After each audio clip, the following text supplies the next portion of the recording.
ഒരിക്കലൊരു കുട്ടി, ഇന്ന് ഞാനത് ഓർമ്മയിൽ സൂക്ഷിക്കുന്നൊരു സംഭവമാണ്.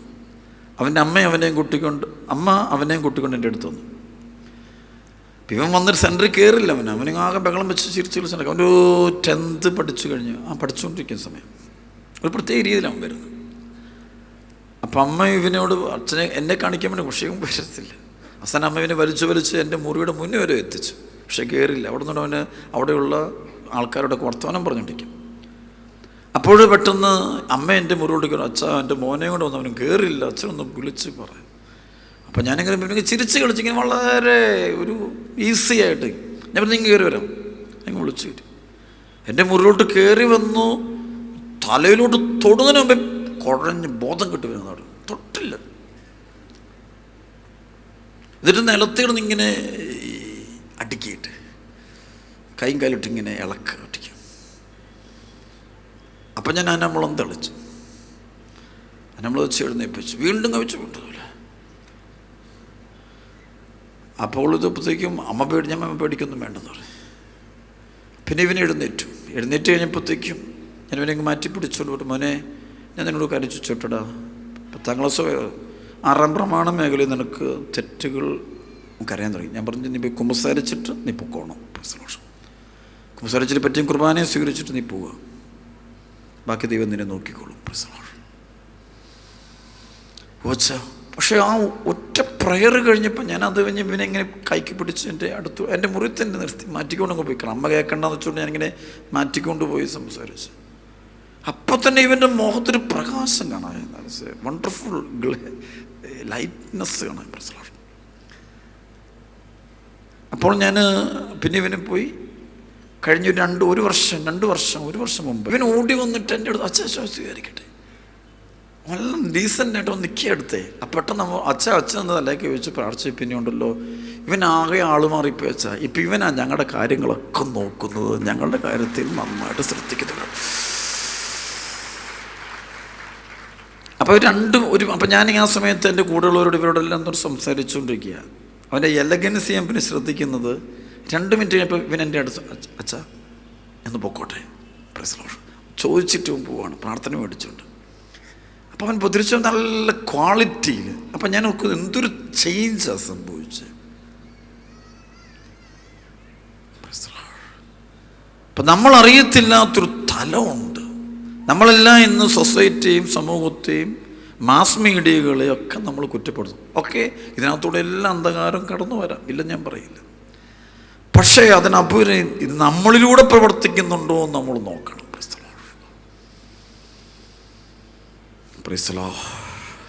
കൈയടിച്ച് കർത്താൻ നന്ദി പറഞ്ഞേ, ബന്ധനായിട്ട് 2 കരം എടുത്ത് പറഞ്ഞേ, ഹല്ലേലൂയ, യേശുവേ ആരാധന, ഹല്ലേലൂയ, ഹല്ലേലൂയ. അപ്പം എൻ്റെ ചിലപ്പോൾ ഞാൻ ഇതെന്തൊരു ലോകമോ, മനുഷ്യരത് വേറെ ലോകം, മനുഷ്യരെല്ലാം ചിന്തിക്കുന്നത് വേറെട്ടാ, പക്ഷെ സംഭവം ഇരിക്കുന്നു വേറെ തലത്തിൽ പലപ്പോഴും. പല ഹീലിങ്ങുകളും നടക്കുമ്പോൾ ഈ സ്പിരിറ്റുകൾ വിട്ടുപോകുന്ന ഞാൻ കണ്ടിട്ടുണ്ട്. ചില കേസ് വരുമ്പോൾ അത് ആ സ്പിരിറ്റ് വിട്ടുപോയി ആളിലുണ്ടാകുന്ന ആ നിമിഷം മുതൽ ചേഞ്ച് ഉണ്ടാകുമെന്ന് കാണാൻ പറ്റും. Praise the Lord. ഞാൻ എൻ്റെ ഇടവകയിൽ ഇരിക്കുമ്പോൾ ചില വീട്ടുകാരെന്നോട് പറയും, അച്ഛൻ വീടൊന്ന് വെഞ്ചരിക്കണം, പ്രശ്നം, കടം കയറി, ഇവിടെ ഭയങ്കര വഴക്ക, അപ്പനമ്മയും മക്കളും തമ്മിൽ ഭയങ്കര പ്രശ്നം, എന്താണെന്നറിയില്ല അച്ഛൻ, മൊത്തം വിഷമത്തോടെ പറയേ.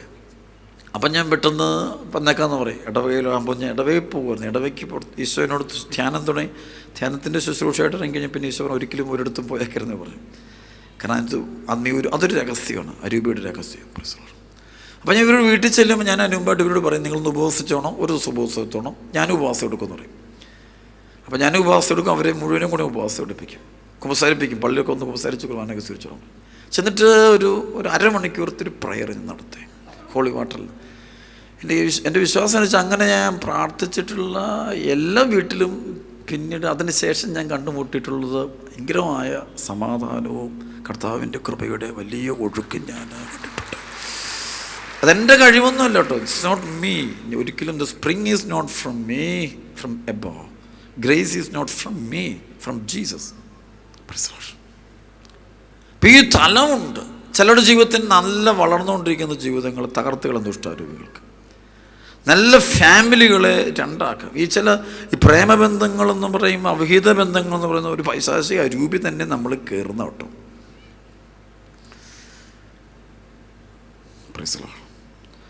എന്നിട്ട് അത് വരുമ്പോഴാണ് പലപ്പോഴും ഈ അശുദ്ധ ബന്ധം വരുന്നവർക്ക് ഞാൻ ഇപ്പോൾ ശ്രദ്ധിക്കുന്നൊരു കാര്യമുണ്ട്. ആ ഒരു ബന്ധം വരുമ്പോൾ പിന്നെ അവൻ്റെ ഭാര്യയോടും മക്കളോടും അവൻ്റെ കൃഷിസ്ഥലം അല്ലെങ്കിൽ വണ്ടി അല്ല അധ്വാന മേഖല, ജോലി മേഖല, അതിനോട് താല്പര്യം കുറഞ്ഞിട്ട് പിന്നെ ഈ ഒരു സ്ത്രീയോട് മാത്രം താല്പര്യം. തിരിച്ചും അതുപോലെ ഭർത്താവിനോടും മക്കളോടും ഉത്തരവാദിത്വങ്ങളോടും ഭാവിയെക്കുറിച്ച് എല്ലാം വിടും. ഭാവിയും എല്ലാം വിട്ടിട്ട് പിന്നെ ഒരു കാര്യം മാത്രം വരും. അങ്ങനെ ഒരു ചിന്ത കയറി പിടിക്കുമ്പോൾ ഓർത്തോണം, ആ വ്യക്തി ഈസ് എ പൊസസ്ഡ് ആണ്. പൈശാചിക അരൂപി ആളിൽ പൊസസ് ചെയ്യപ്പെട്ടിട്ടുണ്ട്. ഇനി ആ വ്യക്തിക്ക് രക്ഷപ്പെടാൻ ഒറ്റ വഴിയുള്ളൂ, നല്ല ഡെലിവറൻസിൻ്റെ ഒറിജിനൽ ഗിഫ്റ്റ്. നമ്മുടെ ഒറിജിനൽ ഉള്ളൊരു എണ്ണം വളരെ കുറവട്ടോ. ഒറിജിനൽ ഉള്ളത് വളരെ ചുരുക്കമേ കാണുള്ളൂ. ഡ്യൂപ്ലിക്കേറ്റ് ഇഷ്ടം പോലെ കാണും. ഒറിജിനൽ ഗിഫ്റ്റ് ഉള്ള ആരെങ്കിലും, അത് അവിടെ ഏറ്റവും നല്ലത് ഞാൻ പറയും, ഇതിനൊക്കെ നിങ്ങൾ നാടുന്നില്ലൊന്നും ഓടേണ്ട കാര്യമില്ല. സ്വന്തം ഇടവപ്പള്ളിയിലെ വികാരിച്ചിൻ്റെ അടുത്തില്ല, രാവിലത്തെ കുർബാന കഴിഞ്ഞ് അച്ഛന് ബലിയർപ്പണം കഴിഞ്ഞ് സങ്കീർത്തി വന്നു കഴിയുമ്പോൾ അങ്ങോട്ട് ചെല്ലുക, അച്ഛൻ എൻ്റെ തലയൊക്കെ വെച്ചൊന്ന് പ്രാർത്ഥിക്കണം. കുർബാന കഴിഞ്ഞ് വരുന്നൊരു വൈദികൻ്റെ കരങ്ങൾക്കുള്ളൊരു കൃപ ഭൂമിയിൽ വേറെ ഒരു കരത്തിനും ഇല്ല എന്ന് ദൈവജനം തിരിച്ചറിഞ്ഞിരിക്കും. വിശുദ്ധ ബലി അർപ്പിച്ചിറങ്ങി വരുന്ന വൈദികൻ്റെ കരങ്ങളുടെ അത്രയും ശക്തി വേറെ ഒരു കരത്തിന് ഈ ഭൂമിയിലില്ല. So you get a blessing from that priest. പഴയ നിയമം വായിക്കുമ്പോൾ കാണാം, അഹരോൻ സമാഗമ കൂടാരത്തിൽ പ്രവേശിച്ചിട്ട് കർത്താവിന് ബലിയർപ്പിച്ചിട്ട് ഇറങ്ങി വരുമ്പോൾ അഹരോൻ്റെ വസ്ത്രത്തിൽ നിന്ന് കൃപ ഒഴുകുമായിരുന്നു. എന്നുവെച്ചാൽ ആ വസ്ത്രം ആരെങ്കിലും തൊട്ട് കഴിഞ്ഞാൽ സുഖപ്പെടുമായിരുന്നു. ആ വസ്ത്രത്തിൽ നിന്നൊരു അനോയിൻറ്റിങ് ആ ജനത്തിൻ്റെ മേൽ ഒഴുകുമായിരുന്നു. ഇതുപോലാണ് പുരോഹിതൻ, കർത്താവിൻ്റെ അഭിഷിക്തൻ ബലിയർപ്പിച്ചിട്ട് ആ ബലിപീഠത്തിൽ നിന്ന് ഇറങ്ങി വരുന്ന സമയങ്ങളിൽ ആ സമയത്ത് ഏറ്റവും കൂടുതൽ ഡെലിവറൻസിൻ്റെ സംഭവം നടക്കും. ശ്രമത്തിൽ പറഞ്ഞേ ഹല്ലേലൂയ. വലിയ കൃപയൊഴുകും. ശ്രമത്തിൽ പറഞ്ഞേ ഹല്ലേലൂയ. അതുപോലെ ബുദ്ധിമുട്ടുകളും പ്രയാസം കൊടുക്കുമ്പോൾ നിങ്ങളുടെ വികാരിച്ചിനെ വിളിക്കണം പറയേണ്ട കാരണമുണ്ട്. നിങ്ങളുടെ മേലുള്ള അധികാരം പരിശുദ്ധാത്മാവ് സഭയിലൂടെ കൊടുത്തിരിക്കുന്നത് ആർക്കാണ്? വികാരിച്ചന. ആ ഒരു ഇടവക എന്ന് വെച്ചൊരു കുടുംബമാണല്ലോ. ആ കുടുംബത്തിൻ്റെ തലവൻ അധികാരമുണ്ട്. He has a power. വികാരിച്ച അധികാരമുണ്ട്. പ്രിസിലോർ. അതുകൊണ്ടാണ് ഞങ്ങളൊക്കെ ഒരു സ്ഥലത്ത് ഒരു വീട് വെഞ്ചരിപ്പിന് പോകുമ്പോൾ സാറിന് ചെയ്യേണ്ടത്, ഞങ്ങൾ പറയുന്നത്, വീട് ഒഫീഷ്യൽ വെഞ്ചരിപ്പ് നടത്തുന്നെങ്കിൽ അവിടുത്തെ വിചാരിച്ചോട് പറയും. പ്രിസിലോർ. വിചാരിച്ച് ഞാൻ ഇങ്ങനെ വിളിച്ചു, അച്ഛാ ഞാൻ എന്നോടത്തൊരു അച്ഛ ഓക്കെ, ആ ഒരു വാക്കുണ്ടല്ലോ, ചെയ്തോ അച്ഛ എന്ന് പറഞ്ഞൊരു വാക്കുണ്ടല്ലോ, ആ വാക്കിലൂടെയാണ് അധികാരം ഞങ്ങളിലേക്ക് പോലും കൈവരുന്നത്. പ്രിസിലോഷ്. എന്നിട്ടാണ് ആ കർമ്മം ഞങ്ങൾ നിർവഹിക്കേണ്ടതും ചെയ്യപ്പെടേണ്ടതും. പ്രിസിലോഷ്. എങ്കിലേ അത് പൂർണ്ണമാകുള്ളൂ, കൃപയാകുള്ളൂ. കൈയടിച്ച് കർത്താവ് നന്ദി പറഞ്ഞ ഉച്ചത്തിൽ 2 കരം പിടിച്ച് പറഞ്ഞേ ഹല്ലേലൂയ. യേശുവേ ആരാധന. ഹല്ലേലൂയ. ഹല്ലേലൂയ. യേശുവേ ആരാധന. യേശുവേ ആരാധന. ഹല്ലേലൂയ. ഹല്ലേലൂയ. പരിശുദ്ധ പരമ ദിവ്യകാരുണ്യത്തിന്. അപ്പം ഈ പൈശാചിക അരൂപികൾ ചില വീടുകൾ, പണ്ടൊരു തമാശ പഠിച്ചൊരു എൻ്റെ ജീവിതത്തിൽ സംഭവമുണ്ട്. എൻ്റെ ഇടവകയിൽ ഞാൻ അസിസ്റ്റൻ്റായിട്ടിരിക്കുന്ന കാലഘട്ടമാണ്. അപ്പോൾ ഇടവകയിലൊരു വീട്ടുകാർ എൻ്റെ അടുത്ത് ഒരുത്തം വന്നിട്ട് പറഞ്ഞു, അച്ഛാ എൻ്റെ വീട്ടിൽ വലിയൊരു പ്രശ്നമുണ്ട്. എന്താണോ? അപ്പനും അമ്മയും തമ്മിൽ സംസാരിക്കാറില്ല, ഭയങ്കര പ്രശ്നത്തിലാണ്, ഭയങ്കര വഴക്കാണ്, മാസങ്ങളോളമായിട്ട് അപ്പൻ ഞങ്ങളോട് സംസാരിക്കാറില്ല, വീടാകെ തരിപ്പണമായി. അച്ഛനൊരു കാര്യം ചെയ്യാവോ? എന്താണോ? അച്ഛൻ വീട്ടിൽ വന്നൊന്ന് പ്രാർത്ഥിക്കാവോ? പ്രിസിലോഷ്. ഞാൻ പറഞ്ഞു തീർച്ചയായിട്ടും വരാം. ഉടനെ ഞാൻ പറഞ്ഞു, അച്ഛൻ വരുന്നതിന് കുഴപ്പമില്ല, ഒരു കാര്യം എനിക്ക് പറയാനുണ്ട്. ഞാൻ ഈ കാര്യം വന്ന് പറഞ്ഞെന്ന് അപ്പനോ അമ്മയോ ആരും അറിഞ്ഞേക്കരുത്. കാരണം വീട്ടിൽ അപ്പൻ ഭയങ്കര ഒരു ദുരഭിമാനിയാണ്, തൻ്റെ കുറവുകൾ ലോകത്തുള്ള ആരും അറിയാതിരിക്കാനാകും. അപ്പോൾ ആരെങ്കിലും പറഞ്ഞെന്നറിഞ്ഞാൽ പിന്നെ ഞങ്ങളെ വെച്ചേക്കില്ല, കൊന്നുമില്ല. അപ്പം ഞാൻ പറഞ്ഞു ഓക്കെ ശരി. അടുത്ത ദിവസം തന്നെ ഞാൻ 4 മണി കഴിഞ്ഞുള്ള സമയത്ത് ഞാൻ ഇറങ്ങി ഇവരുടെ വീടുകളിലേക്ക് ചെന്നു. അപ്പം ഞാൻ ഈ വീട്ടിൽ കയറി ചെല്ലുമ്പോൾ തമാശ എന്ന് വെച്ചാൽ കയറി ചെല്ലുമ്പോൾ ഈ അപ്പൻ അത് കണ്ടപാട് ഞങ്ങൾ ഒരു സ്തുതിയിലിട്ട് അച്ഛൻ എന്താ വന്ന് ഞാൻ വെറുതെ വന്നതാണ്. അമ്മ ചോദിച്ചു അച്ഛൻ, അമ്മയും കൂടെ പറഞ്ഞാണ് ഇവനെ വിട്ടത്. അമ്മേനോട് ചോദിക്കുക വീടിൻ്റെ അന്തരീക്ഷം അച്ഛൻ എന്താ വന്ന്, ഞങ്ങൾ വെറുതെ വന്നു. ഏറ്റവും വലിയ തമാശ എന്നെ വിളിച്ചവൻ തന്നെ വന്ന് എന്നോട് പറയുക അച്ഛൻ എന്തിനാ വന്നത് പ്രസിലോഷം. അപ്പോൾ ആ വീടിൻ്റെ അവസ്ഥ ഏകദേശം നിങ്ങൾക്ക് മനസ്സിലായല്ലോ. അവർക്ക് പറഞ്ഞ കാലവിശ അപ്പനെ അവർ കാണുന്നത് ഏതവസ്ഥയിലാണ്, ഏത് സ്റ്റാൻഡിലാണെന്ന് മനസ്സിലായല്ലോ പ്രസിലോഷം. അപ്പോൾ എന്തായിരിക്കും വീടിൻ്റെ അവസ്ഥ? അപ്പോൾ എനിക്ക് മനസ്സിലായി. അത്രയും കേൾക്കുമ്പോൾ തന്നെ അറിയാം ആ വീടിൻ്റെ അവസ്ഥ ഏകദേശം തീർന്നൊരവസ്ഥ. ഞാൻ വേറെ ഒന്നും ചെയ്തില്ല. ഒരു സ്വർഗസ്ഥനായതാ വെച്ചില്ല, നന്മ നിറഞ്ഞിരിച്ചില്ല, ഇത് പ്രാർത്ഥിച്ചേ. അപ്പോൾ അധികാരമുണ്ട് എനിക്ക്. സഭയിൽ എനിക്ക് അധികാരമുള്ള സ്ഥലത്താണ് ഞാൻ നിൽക്കുന്നത്. പൗരോഹിത്യത്തിൻ്റെ അധികാരം കൃപയായിട്ടുള്ളൂ. പൗരോഹിത്യം ഉണ്ടെന്ന് പറഞ്ഞാൽ അധികാരം പൂർണ്ണമാകണമെന്നില്ല. സഭയുടെ നിയമങ്ങളോട് വിധേയപ്പെട്ടെങ്കിലേ ആ അധികാരം അതിന് പൂർണ്ണതയിൽ കൈകാര്യം ചെയ്യാൻ എനിക്ക് സാധിക്കത്തുള്ളൂ. ഹല്ലേലൂയ. അതായത് പൗരോഹിത്യം ഞാൻ ഉപയോഗിക്കും, തനിച്ചങ്ങും എനിക്ക് ഉപയോഗിക്കാൻ പറ്റത്തില്ല. പൗരോഹിത്യം ഉപയോഗിക്കുന്നത് സഭയിൽ ഉപയോഗിക്കാം. സഭയിലൂടെ സഭയ്ക്ക് വേണ്ടി വർക്ക് ചെയ്യാം. കൈയടിച്ച് കർത്താവ് നന്ദി പറഞ്ഞ ഉച്ചത്തിൽ 2 കരം പിടിച്ച് പറഞ്ഞേ ഹല്ലേലൂയ, വിശ്വേ ആരാധന, ഹല്ലേലൂയ, ഹല്ലേലൂയ, ഹല്ലേലൂയ. അപ്പോൾ ഞാൻ അവിടെ പ്രാർത്ഥിച്ചു. ജസ്റ്റ് ഒരു പ്രയർ. പ്രാർത്ഥിക്കുമ്പോൾ ഞാൻ വളരെ സൂക്ഷിച്ചാണ് പ്രാർത്ഥിക്കുന്നത്. ഒരു വാക്ക് മാറിപ്പോയ പ്രശ്നം വീട്ടിലുണ്ടോന്ന്. അപ്പോൾ ഈ വീട്ടിലെ പ്രശ്നം ഒന്നും പറയാതെ പൊതുവായൊരു പ്രാർത്ഥന നടത്തി. ഒരാശീർവാദം അത് മതി. നമ്മുടെ കർത്താവ് വിശ്വമിശിഹായുടെ കൃപയും പിതാവായ ദൈവത്തിൻ്റെ സ്നേഹവും പരിശുദ്ധാത്മാവിൻ്റെ സഹവാസം ആ ഒരൊറ്റ ആശീർവാദം കൊടുത്താൽ മതി. അത് മതി. അവിടെ അധികാരമുള്ളവൻ ഒത്തിരി വാക്ക് പറയേണ്ട ആവശ്യമില്ല. അധികാരമുള്ളവൻ ഒരാശീർവാദം കൊടുത്താൽ മാത്രം മതി. അവിടെ അഭിഷേകം പ്രവർത്തിച്ചിരിക്കും. പ്രൈസ് കൃപയോടെ പ്രവർത്തിച്ചിരിക്കും. ദൈവത്തിൻ്റെ ആത്മാവ് പ്രവർത്തിക്കുക തന്നെ ചെയ്തിരിക്കും. കൈയടിച്ച് കർത്താവ് നന്ദി പറഞ്ഞ ഉച്ചത്തിൽ 2 കരം പിടിച്ച് പറഞ്ഞേ ഹല്ലേലൂയ. ഇത് കഴിഞ്ഞ് ഞാൻ ഇറങ്ങി. എല്ലാം കൂടി ഒരു 5 മിനിറ്റ് കൊണ്ട് 5 10 എടുത്തില്ല. കാരണം വീട്ടിൽ ആരും സംസാരിക്കുന്നില്ലല്ലോ, ഒരു പ്രത്യേക രീതിയല്ലേ. അതുകൊണ്ട് പെട്ടെന്ന് ഇറങ്ങി ഞാൻ അടുത്ത വീട്ടിലോട്ട് പോയി. സംഭവിച്ചത് ഒരാഴ്ച കഴിഞ്ഞപ്പോൾ മകൻ എൻ്റെ അടുത്ത് വന്നു. വന്നിട്ട് അച്ഛൻ ഒത്തിരി നന്ദി, എന്താണോ അച്ഛൻ അന്നൊന്ന് പ്രാർത്ഥിച്ചു പോയി. അന്ന് വൈകിട്ട് അപ്പൻ ഞങ്ങളുടെ കൂടെ ഇരുന്ന് കുരിശ് വരച്ചു. Praise the Lord. അപ്പൻ ഞങ്ങളുടെ കൂടെ ഇരുന്ന് ഭക്ഷണം കഴിച്ചു. വീട്ടിൽ സംസാരം തുടങ്ങി. പ്രശ്നം തീർന്നച്ച്. നിങ്ങൾ അച്ഛൻ സ്വാഭാവികമല്ല. പല കുടുംബങ്ങളിലും ഒരു അന്ധകാര ശക്തി, ഒരു നെഗറ്റീവ് സ്പിരിറ്റ് അടിക്കുന്നുണ്ട്. ആ സ്പിരിറ്റ് ശരിക്കും കൂടുതലാണ്, വളരെ കൂടുതലാണ്. Praise the Lord. ഈ സ്പിരിറ്റുകൾ നമ്മുടെ വീട്ടിൽ കയറി കഴിഞ്ഞാൽ ആദ്യം നമുക്ക് മാനസികമായ ബുദ്ധിമുട്ടുകളും പ്രയാസങ്ങളും പ്രശ്നങ്ങളും തരും. 2 ഒന്നിന്ന് മനസ്സിനെ ആകെ ഡൗൺ ആക്കും, തളർത്തിക്കളയും. ഒരു കാര്യം നമ്മളെ ചെയ്യിപ്പിക്കത്തില്ല, എല്ലാം തകർക്കും. സ്വന്തം ജീവിത പങ്കാളി എത്ര നല്ലതാണെങ്കിലും മോശമായിട്ട് കാണുള്ളൂ. സ്വന്തം മക്കൾ എത്ര നല്ലതാണെങ്കിലും മോശമായിട്ട് കാണുള്ളൂ. അപ്പനമ്മയും നല്ലതാണെങ്കിലും മോശമായിട്ട് കാണുള്ളൂ. തിരുസഭ എത്ര നല്ലതാണെങ്കിലും കാണുന്നത് മോശമായിട്ട് കാണുള്ളൂ. എല്ലാവരും നമുക്ക് നെഗറ്റീവേ കാണുള്ളൂ. കാരണം എന്ന് വെച്ചാൽ ആ സ്പിരിറ്റ്, നെഗറ്റീവ് സ്പിരിറ്റ് ഉള്ളിലിരിക്കുമ്പോൾ എല്ലാവരും കാണും നെഗറ്റീവായിട്ട് കാണും. അത് മനസ്സിനൊരു പ്രത്യാശയുടെ ആ കിരണങ്ങൾ നഷ്ടപ്പെട്ടിട്ട് നിരാശയുടെ ഒരു ഇരുട്ട് കയറി ബാധിക്കുന്നത് കാണാൻ പറ്റും. കൈയടിച്ച് കർത്താവ് നന്ദി പറഞ്ഞ ഉച്ചത്തിൽ നന്നായിട്ട് കൈയടിച്ച് ശബ്ദമുയർത്തി ഹല്ലേലൂയ, ഹല്ലേലൂയ, ഹല്ലേലൂയ, ഹല്ലേലൂയ. അപ്പം ഇതിന്ന് ഒരുപാട് കുടുംബങ്ങളെ കയറി ശരിക്കും അറ്റാക്ക് ചെയ്യുന്നുണ്ട്. ഞാൻ കാണാൻ ഒത്തിരി മക്കളുടെ പ്രാർത്ഥിക്കുമ്പോൾ അറിയാം. അതുകൊണ്ട് ഈ പിന്നെയാണ് ഓരോ തിന്മയ്ക്കകത്തല്ല ഓരോ മേഖല. ഇപ്പം മദ്യപാനം, അതൊരു ഈവിൾ സ്പിരിറ്റാണത്. അതറിയില്ല. അവർക്കൊരു സന്തോഷം കൊടുത്തുകൊണ്ട് സന്തോഷത്തിലൂടെ നശിപ്പിക്കുന്ന സ്പിരിറ്റാണ്. അവരെ സുഖിപ്പിച്ച് കൊല്ലുക എന്ന് പറയും. സുഖിപ്പിച്ച് കൊല്ലുന്നതാണ്.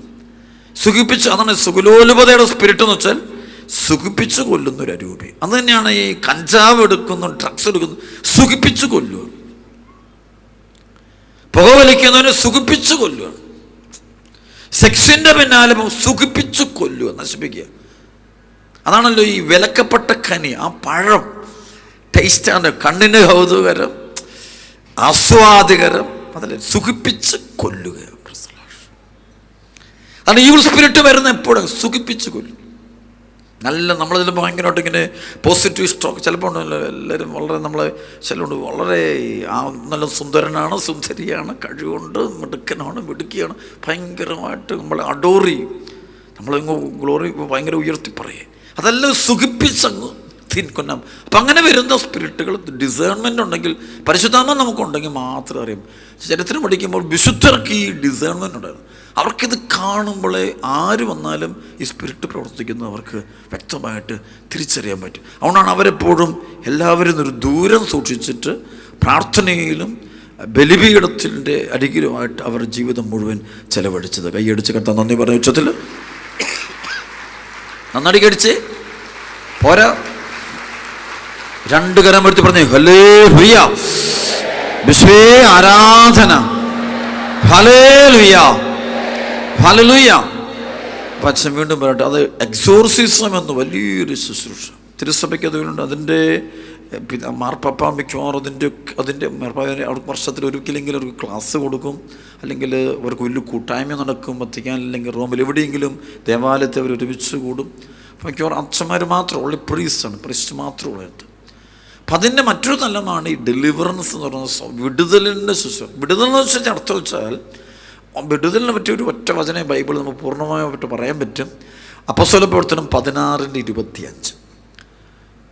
അർദ്ധരാത്രിയുടെ അടുത്ത് പൗലോസും ശീലാസും കീർത്തനം പാടി ദൈവത്തെ സ്തുതിക്കുക. അപ്പോൾ തടവുകാർ അത് കേട്ടു, പെട്ടെന്നൊരു ഭൂമി കുലുങ്ങി, അല്ലേ, കാരാഗൃഹത്തിൻ്റെ അടിത്തറ കുലുങ്ങി, എല്ലാ വാതിലുകളും തുറക്കപ്പെട്ടു, എല്ലാവരുടെയും ചങ്ങലകൾ അഴിഞ്ഞു വീണു. സർവ്വമൂർത്തി പറഞ്ഞേ ഹല്ലേലൂയ.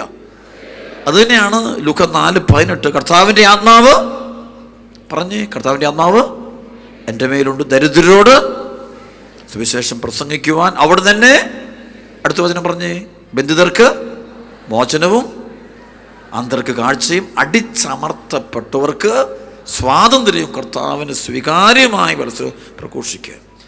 ഇപ്പം ആത്മീയ പ്രത്യേകിച്ച് ഞാൻ പറയും, നമ്മൾ ഈ ആത്മീയ ജീവൻ നയിക്കുന്നവരാണ് നമ്മളെല്ലാവരും. നിങ്ങൾ വൈദികരാൻ, സന്യസ്തരുണ്ട്, ദൈവജനം. നമുക്ക് കൂടുതലായിട്ട് തിന്മയുടെ രൂപികളുടെ അറ്റാക്ക് ഉണ്ടാവും. ശ്രമണത്തിൽ പറഞ്ഞ ഹല്ലേലൂയ. പഴയ നിയമത്തിൽ സാംസൺ പരിശുദ്ധാത്മാവ് നിറഞ്ഞവന് ഒരു മല്ലനാണ്. ഇവന് ഒരു ജനതയെ തന്നെ ഇല്ലാതാക്കുന്ന ഒരു ഭയങ്കരമായൊരു ശക്തി, ദൈവീയ ശക്തി വന്നിക്ക്. അപ്പോൾ ഇവനെ പൂട്ടാൻ വേണ്ടി ഒരു വലിയ ചരട് കൊണ്ടും കയറുകൊണ്ടും ഒക്കെ വലിച്ച് മുറുകി കെട്ടിക്കിടും. പലപ്പോഴും ഇത് ഏറ്റവും കൃപയുള്ള മക്കളെയൊക്കെ സാത്താൻ വലിയ ചരട് കൊണ്ട് പൂട്ടും. പക്ഷെ അവിടെ പരിശുദ്ധാത്മാവിനോട് വിധേയപ്പെട്ട് നിന്നില്ലെങ്കിൽ തകർത്ത് കളയും. ശ്രമത്തിൽ പ്രത്യേക ഹല്ലേലൂയ. അവിടെ ഈ കാണാം, സാംസൺ പരിശുദ്ധാത്മാവ് നിറഞ്ഞ ഒരാളായത് ആദ്യമാണ്. പെട്ടെന്ന് ഇവനെ എഴുന്നേൽക്കുമ്പോൾ പെട്ടെന്ന് ഈ ചരടുകളെല്ലാം കത്തിക്കരിഞ്ഞു പോകുന്നു പറയുന്നുണ്ട്. ചണലൊരുക്കിന് കരിഞ്ഞു പോവുക, പൊട്ടിച്ചെതറിപ്പോവും. അനോയിൻറ്റിങ് ഉണ്ടെങ്കിൽ ഒരു തിന്മയുടെ അരൂപികൾക്കും നമ്മളെ പൂട്ടിയിടാനോ തകർക്കാനോ ഒരിക്കലും സാധ്യമല്ല. കൈയടിച്ച് കർത്താവ് നന്ദി പറഞ്ഞ ഉച്ചത്തിൽ രണ്ട് കരം കൊടുത്ത് പറഞ്ഞേ ഹല്ലേലൂയ. ശ്രമത്തിൽ പറഞ്ഞേ ഹല്ലേലൂയ. ഒരു കാര്യം വെച്ച് പറയുമ്പോൾ, സാംസൺ അഭിഷേകം കിട്ടിയതിൻ്റെ ചരിത്രം അവൻ ഒറ്റ കാരണം, അവൻ നാസീർ വ്രതക്കാരനായിരുന്നു. അവൻ പറഞ്ഞ നാസീർ വ്രതത്തിൻ്റെ ഒരു ബാഹ്യ അടയാളമായിരുന്നു തലമുടി ഇവന് മുറിച്ചിട്ടില്ല പറയും. നാസീർ വ്രതക്കാരൻ എന്നുവെച്ചാൽ ദൈവത്തിന് പൂർണ്ണമായിട്ട് തന്നെ സമർപ്പിച്ചു, വിട്ടുകൊടുത്തു, പൂർണ്ണമായ സമ്പൂർണമായ സമർപ്പണം നടത്തിയ ഒരു വ്യക്തിയായിരുന്നു. ശരിക്കും പരിശുദ്ധാത്മാവ് നിന്നെ നിറഞ്ഞ് പ്രവർത്തിക്കണമെങ്കിൽ ഒരു ഡെലിവറൻസിൻ്റെ ഒരു അഭിഷേകം നിന്നിലൂടെ ഈ പ്രപഞ്ചത്തിലേക്ക്, ലോകത്തിലേക്ക് തന്നെ ഒഴുകണമെന്നുണ്ടെങ്കിൽ നീ ഒരു നാസീർ വ്രതക്കാരൻ തന്നെ ആയിരിക്കണം. അതായത് സമ്പൂർണമായും ദൈവത്തിന് ജീവിതം പ്രതിഷ്ഠിച്ച ഒരു ജീവിതമായിരിക്കണം.